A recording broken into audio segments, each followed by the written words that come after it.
हरे कृष्णा। राधे राधे। आप सभी को धनतेरस दीपावली की हार्दिक हार्दिक शुभकामनाएं। तो चलिए आज सुनेंगे कार्तिक महत्तम अध्याय 12वां। तो ध्यान पूर्वक सुनिए, पूरा सुनिए, जब ही उसका फल मिलता है।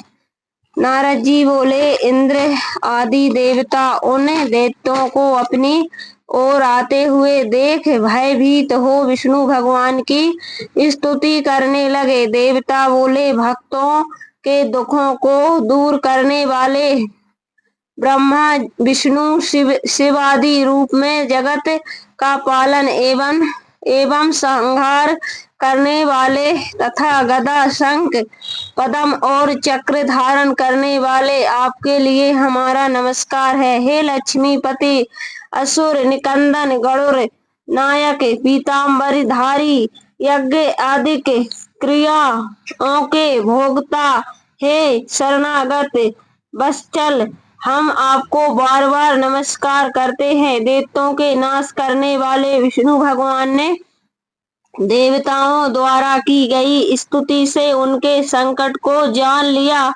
तब वे क्रोधित होकर शीघ्र ही गरुड़ पर सवार हो लक्ष्मी जी से बोले, देवी तेरा भ्राता जलंधर देवताओं को दुख देता है, इससे मुझे उन्होंने बुलाया है, सो मैं युद्ध के लिए शीघ्र ही जाऊंगा।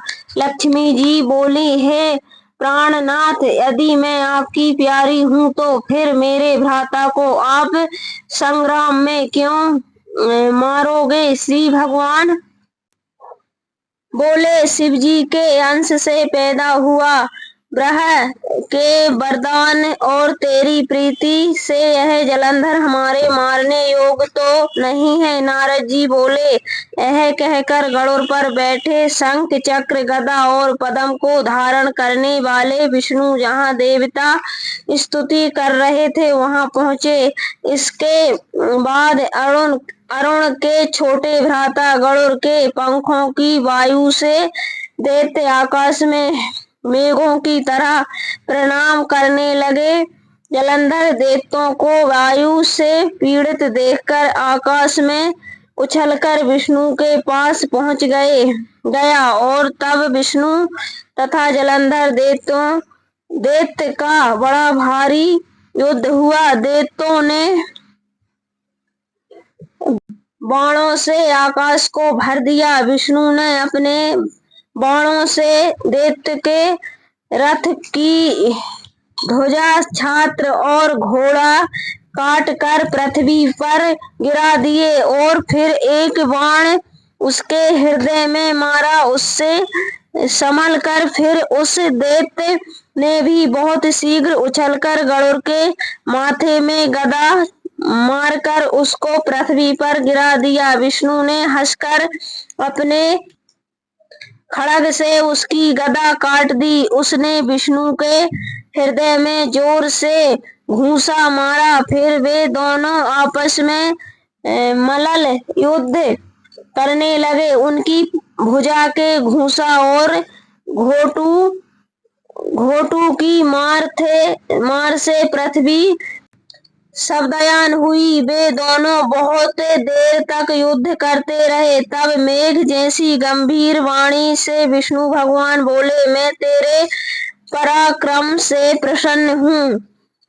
तू वर मांग नहीं, देने योग वरदान भी मैं तुझको दूंगा। जलंधर बोला, हे विष्णु, जो आप मुझ पर प्रसन्न हैं तो मेरी बहन लक्ष्मी और अपने गणों सहित मेरे घर में रहो। नारद जी बोले, बहुत अच्छा कहकर भगवान सब देव गणों और लक्ष्मी समेत जलंधर के पुर में पधारे। तब महाबली जलंधर देवताओं के अधिकारों पर दैत्यों को स्थापित करके पृथ्वी पर आ गया। वह देवता गंधर्व और सिद्धों के महामूल्य रत्नों के समान और उत्तम वस्तुओं को अपने अधिकार में करके तथा देव गंधर्व सिद्ध नाग राक्षस मनुष्य सबको अपने पुर में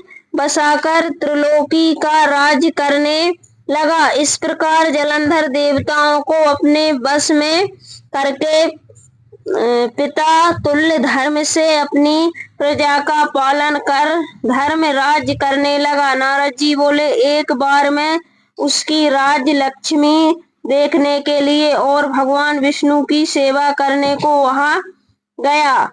कार्तिक महत्तम अध्याय 12वां समाप्तम। राधे राधे। जय श्री कृष्ण।